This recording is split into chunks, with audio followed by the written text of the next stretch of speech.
Welcome back to the Road to Great Health podcast, where we discuss natural solutions to today's worst health problems. I'm Dr. Kevin Linderman here in South Louisiana in Cajun country in my loud studio. I've got a skid steer about 20 yards that way building condos, so if you could hear it, it's okay. And I'm joined by my mentor, Dr. Rob DeMartino, who's the architect of our functional wellness program that we use here. Doc, how's it going? Doing great. All quiet here. So if there's sound, it's coming from your end. I know. And so they only do that when I'm trying to record something. And naturally. I think they know I'm a little bit of an audio snob, so everything has to be perfect on the audio. So it's like, oh, he's recording. Let's get on the skid steer. I don't even think he's working right now. He's just going in circles, moving dirt around. So he's probably just milking the clock anyway. Right? Yeah, just messing with you.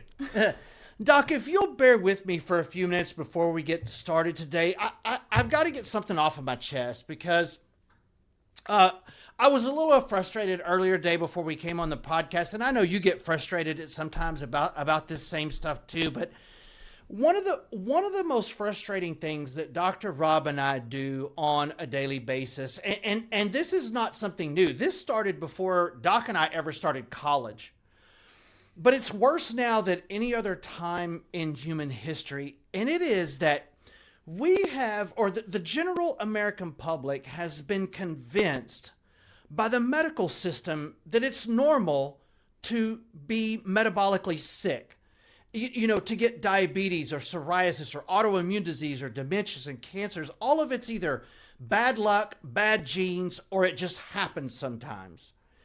And what got me so keyed up about this today is I just left a patient in there in the consultation room, and she was just sobbing after 15 years in the medical system and I think she had been to 7 specialists.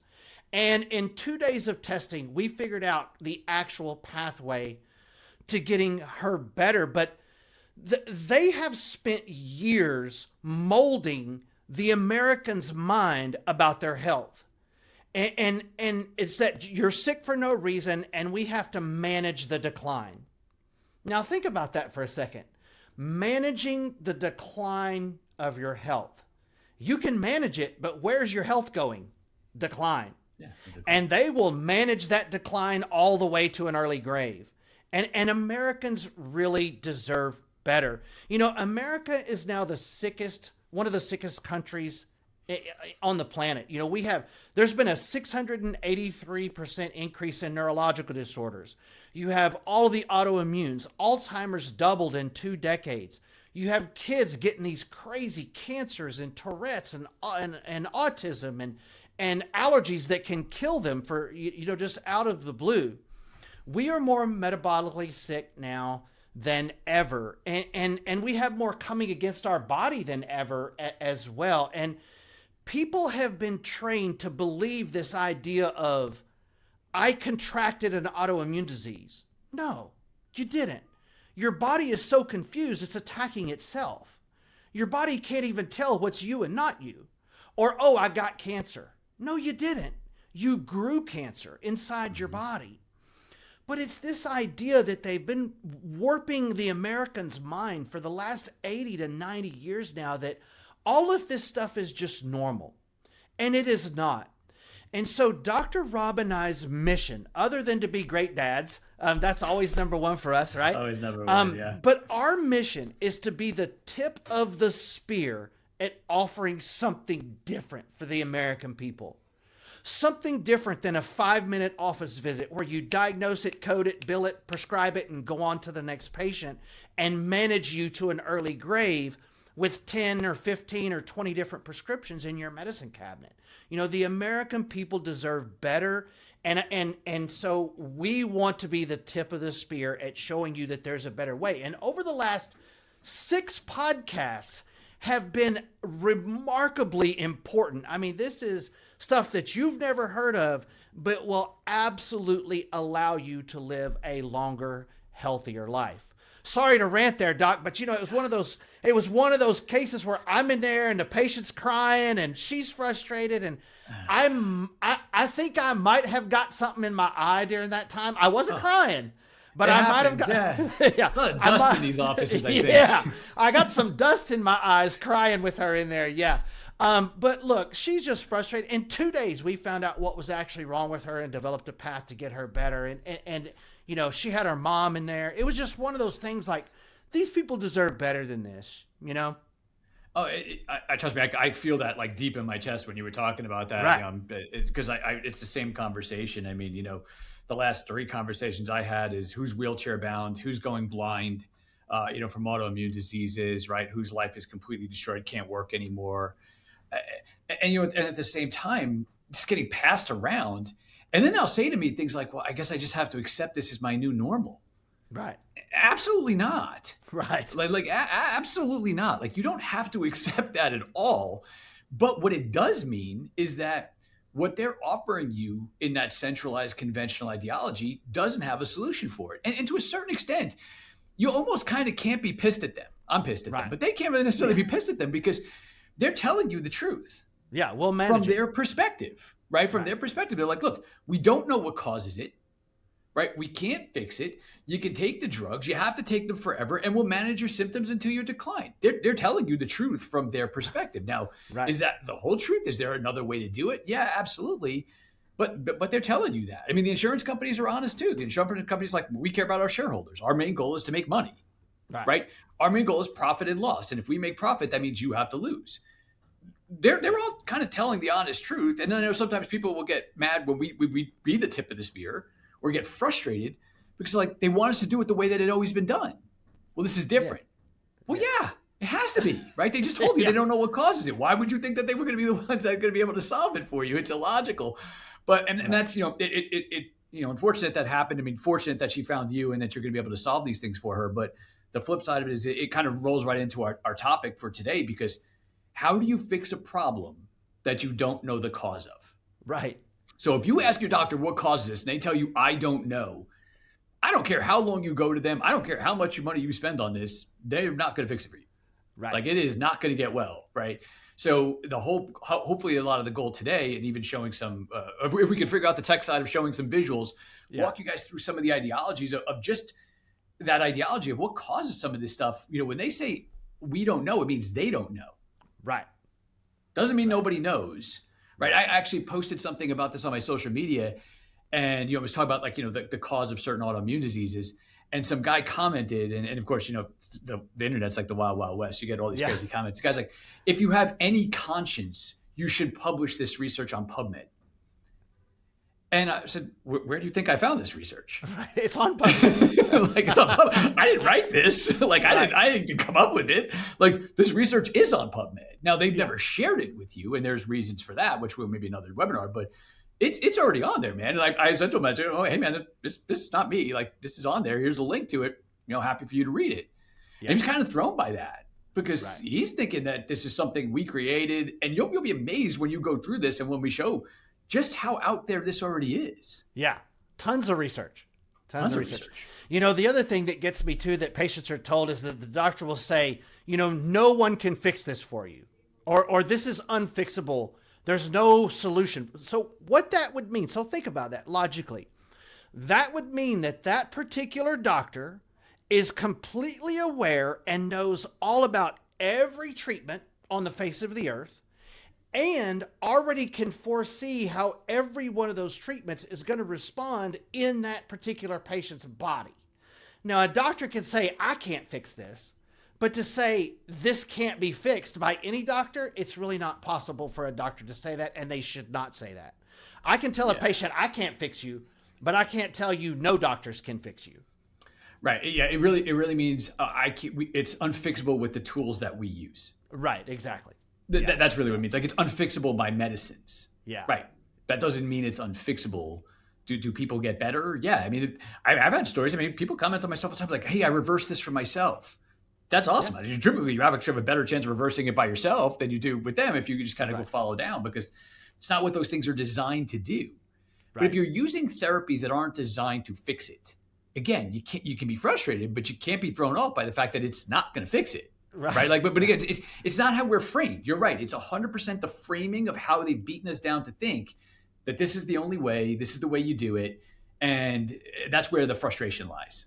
Yeah. You know, Doc, before we came on the air, I was thinking in an alternate universe, if over the last 100 years, the American medical system would have put all of those billions of dollars of research into the 5 levers and the 4 pillars of human health that we've talked about on the last several podcasts, it would be normal for people to see their great grandkids grow up. It would be amazing. They put all the money into the opposite of that. Right. Yeah, no, it would be a completely different game. And you know, how much of it, maybe there's a podcast in there of something historical, right? Because I love history. I think there's a lot of learning in history. You know, when you go back to Flexner reports and all those things of how we ended up here. I mean, when I tell people that, when I tell doctors that, they're pretty shocked because they don't know the history. But when I tell patients that, they're like, "Is that serious?" And then they go Google it. They're like, "Yikes!" That would be a good podcast for sure. Yeah, we'll do some historical stuff. Well, guys, last week we talked about redox potential. So we're talking about the 4 pillars of human health. And there are 4 things that if you get these right, you will live a longer, healthier, more vibrant life. And the first one last week was redox potential. And we want you to have high redox, which means your body can take in and make energy to run all of your systems very efficiently and use that energy and be healthy in that way. And so today we're talking about the second pillar of human health, which is heteroplasmy rates. Now, don't click away because of the long words. We're going to explain what that is and what all of that means, but you want high redox, you want low heteroplasmy, you want proper apoptosis and autophagy. And so that's what these 4 podcasts are about. And those are the 4 pillars for you not dying early. And so we got redox last week, and today we're talking about heteroplasmy. So tell us about it, Doc. All right. So heteroplasmy is the fancy medical term that we use for damage to mitochondrial DNA, right? So it's important distinction in the front end that when we talk about it, yes, we have 2 different types of DNA in our side of our bodies. Right? We have nuclear DNA. That's the nuclear DNA is what's in your nucleus. You get 50% of it from mom. You get 50% of it from your dad, right? But the nuclear DNA determines structure. It determines what you look like, right? How tall you are, hair color, eye color, skin tone, all of those things, right? Mm-hmm. And it's part of the reason why doctors will ask you about family history. Okay, did you have this in your family? Did you have that in your family? Okay, what diseases, right?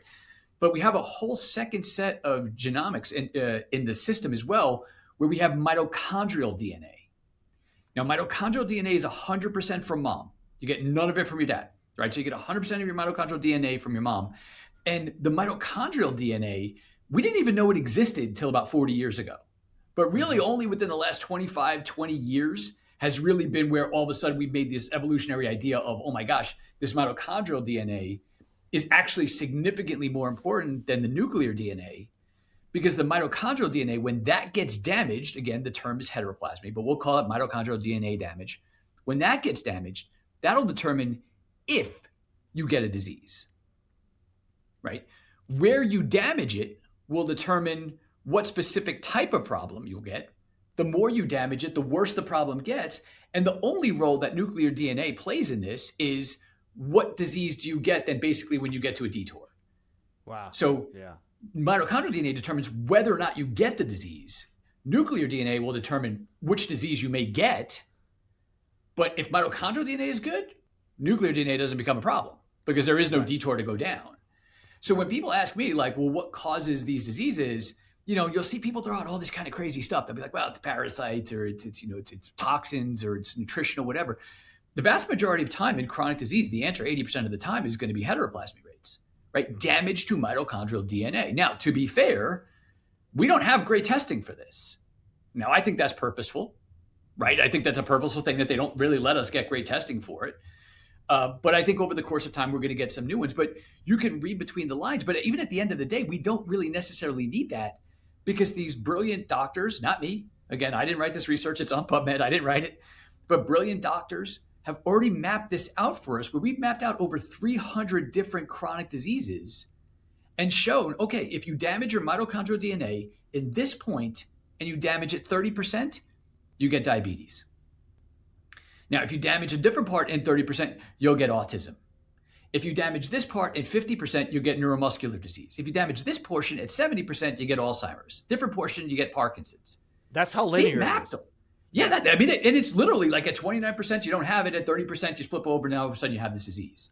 Yeah. And they've done additional studies where they'll take, the mitochondrial DNA will be damaged. The nuclear DNA eventually will get damaged from that as well. But they'll take the nuclear DNA out, and they'll put in fresh, healthy nuclear DNA, but the disease stays.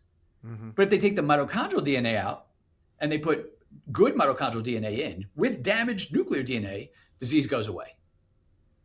Right? So they've mapped this. They've shown this time and time again. And again, so when people it gets very complicated because there's all these different things. Now, the complexity here is how do you damage mitochondrial DNA? Okay, well, now we're into it.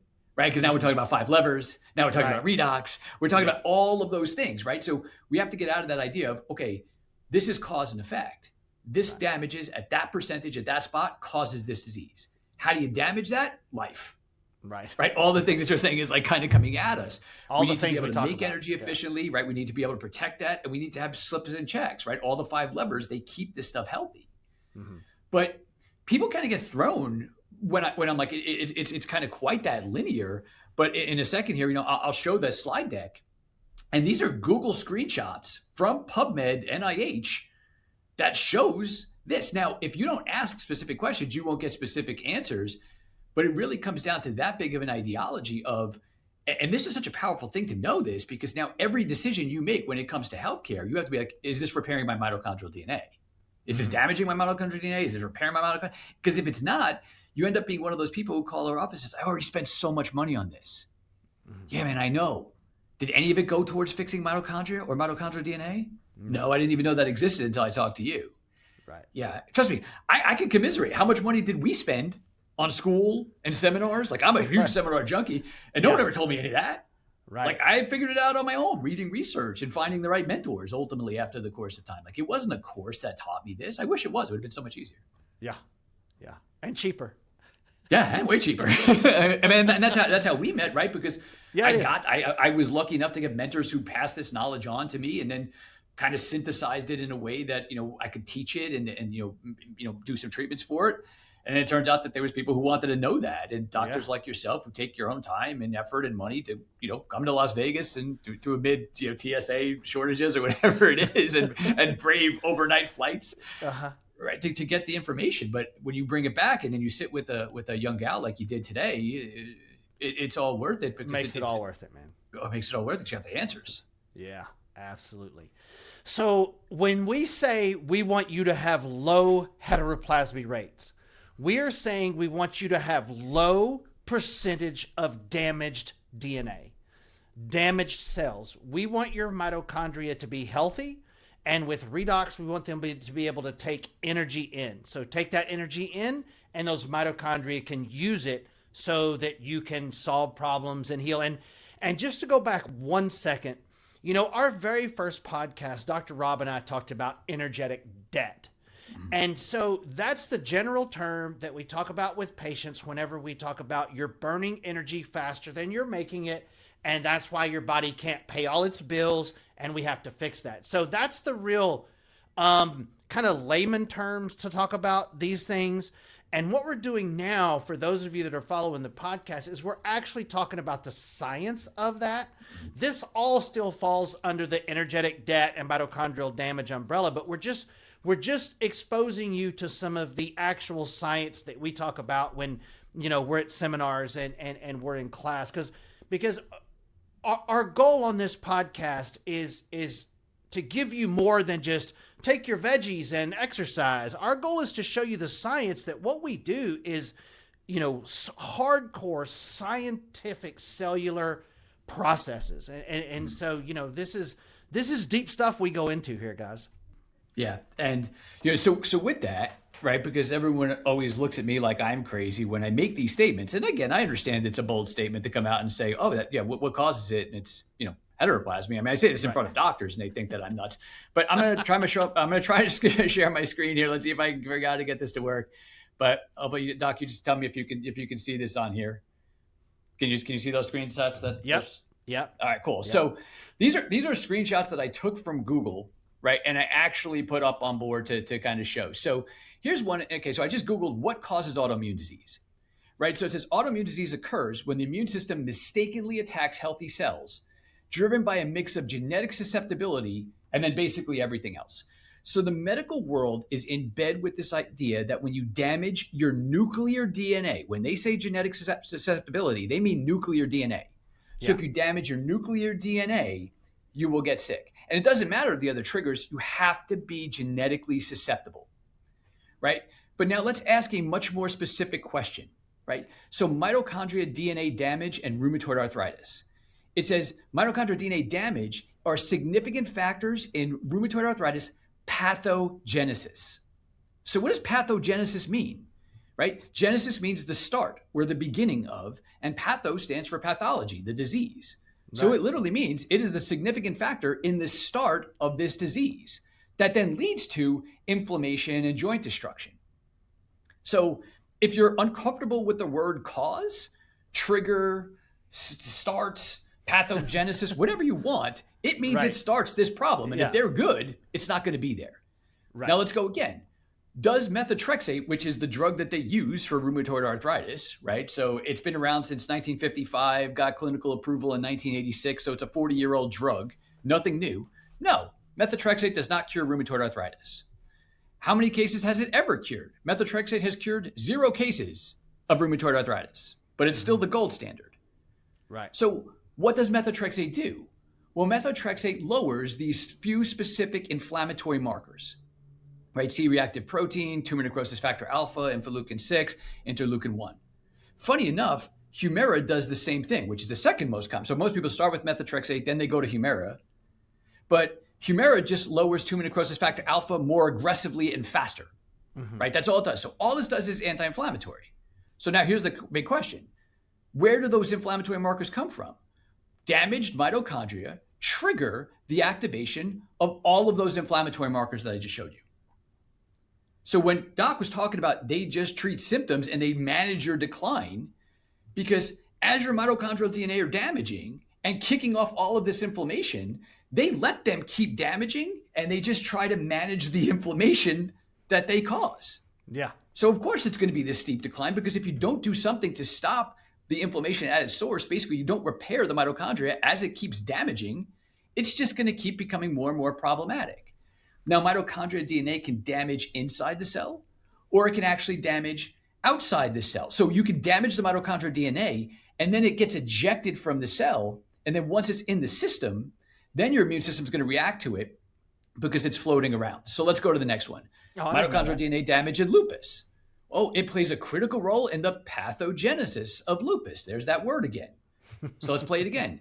Does Plaquenil cure lupus? No. It does not cure lupus. Actually, funny enough, if you look at the top, it says, did you mean does Plaquenil treat lupus? So they tried to course correct me and basically say, no, don't ask that question. Ask this question, right?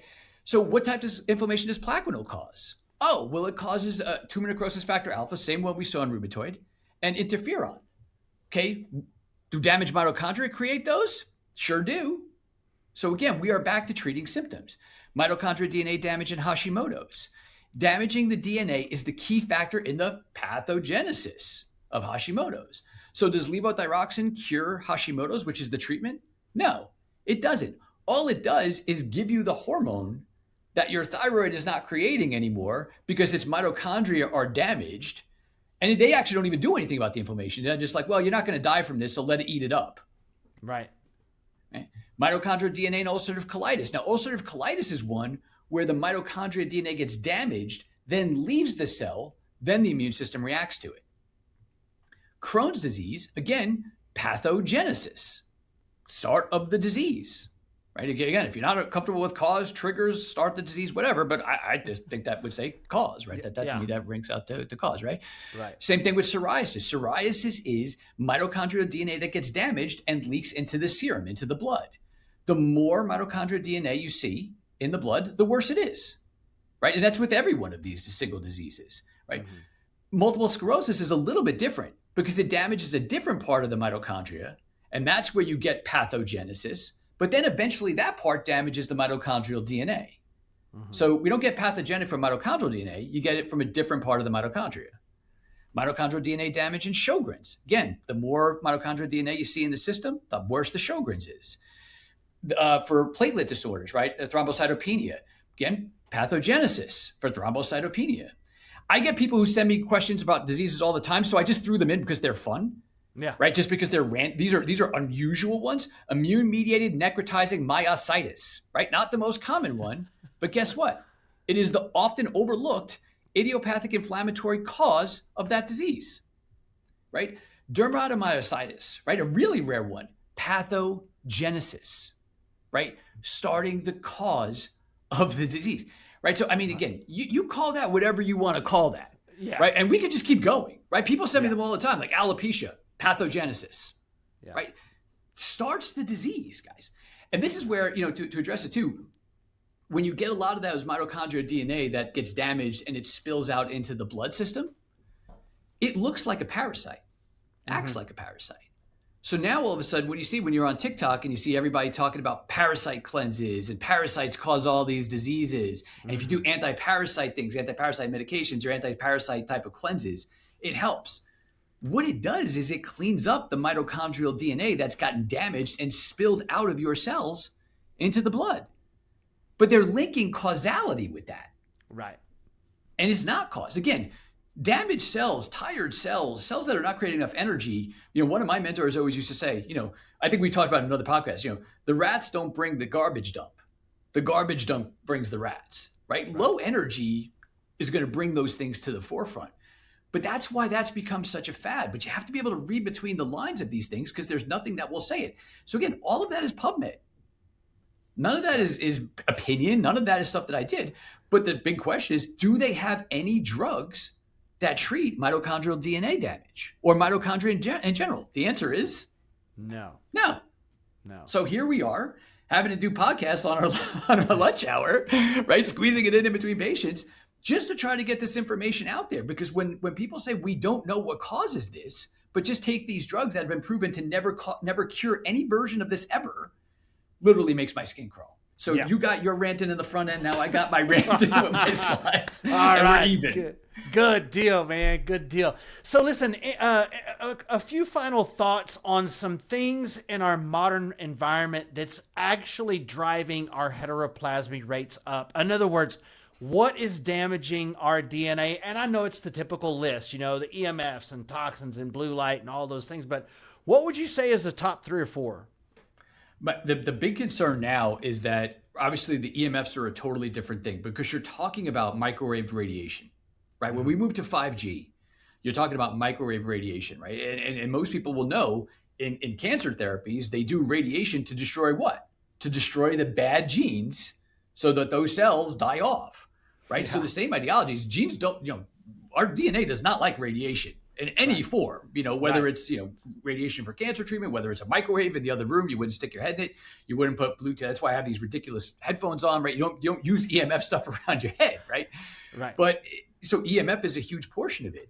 All of the circadian dysfunction that we talked about, right? Vitamin D, MSH, leptin, melatonin. We showed all of that last time, that all of those guys are not only protective of this mitochondria and the mitochondrial DNA, but they'll repair it too, especially melatonin and MSH. That's what they do. They repair them. Now, you can't take supplements to do it. Are there drugs for that? No. So if you don't know that that's the pathway, you don't know that you can do anything about that, right? So you're looking at these lifestyle things that we're doing. Of course, then if you get chemicals into your system and all that other stuff, but that only becomes problematic if your redox is low, right? Because then if your redox is good, remember what reduction is basically how good, redox potential means how good are you at limiting inflammatory damage if you hurt yourself. Now that could be from a fall, that could be from food, that could be from emotional stress. It's how fast does your body bounce back? So if I could protect myself against all of this oxidative stress and chemicals and all those different types of things, then I don't damage my mitochondrial DNA, right? So you have to talk about, you fix the mitochondrial DNA, you fix the process that protects the mitochondrial DNA, and then you fix all the repair processes that keep it working right. that's your steps, right? And Right. we talk about them as redox, heteroplasmy, and autophagy and apoptosis, right? But that's it. That's the pathway out of there. But there is no one centralized thing. People ask me all the time, how do you repair this? Well, Yeah. like we just went through a lot of podcasts, right? Talking about there is, I wish there was one thing. All of our lives would be significantly easier. I wish they could end with, take my magic juice. Yeah. Elixir of healing that would make Yeah. you just all better. Dr. Kevin and I would work a lot less, but it is not like that. When you're talking about rebuilding somebody's health, it is high level clinical precision to get these complex problems to go away. But it's a hell of a lot easier and very doable when you know the path. Mm-hmm. Right? It looks like magic, but it's not. It's just a different understanding of the science and application of how we can do it. That's really all it is. Awesome. Man, that's great. Yeah, that last sentence was a great way to sum up basically what we try to do every single day is just try to just repair these things based on the science of how that actually happens and what has damaged it and how we can get these patients, better as quickly as possible. And, sometimes this is complicated stuff. It takes time. It takes work. It takes thought. A lot goes into this. It takes dedication by the patient. But that's what we do every single day here. Man, that was good. We both got our rants in today, Doc. Rants in. We beat technology. We shared screens. I mean, this is a good win for us. Next week, we're going to talk about autophagy and apoptosis, and that'll be the last two pillars of human health, and then we can move on. Now, the problem is, Dr. Rob, is we don't just have one of those pillars collapsing. They're all four collapsing at the same time on these patients. So it's not like we have one thing to prop up on this table. It's like all four legs of this table are breaking at the same time. Oh yeah, and that's the level of complexity that we're talking about. I wish there was one arch villain that caused it all, but you have to work it through in the pattern. Again, not magic, just figured out the pattern, and then once you know it, all you have to do is work backwards. Awesome, man. All right. Thanks a lot, Doc. Thank you guys for joining us. If you're interested in knowing more about this, we have tons of information on our website, so you can check us out there. And don't miss the 4 pillars of human health will continue on next week's podcast. Thanks for joining us, guys. Doc, talk to you next week. See ya.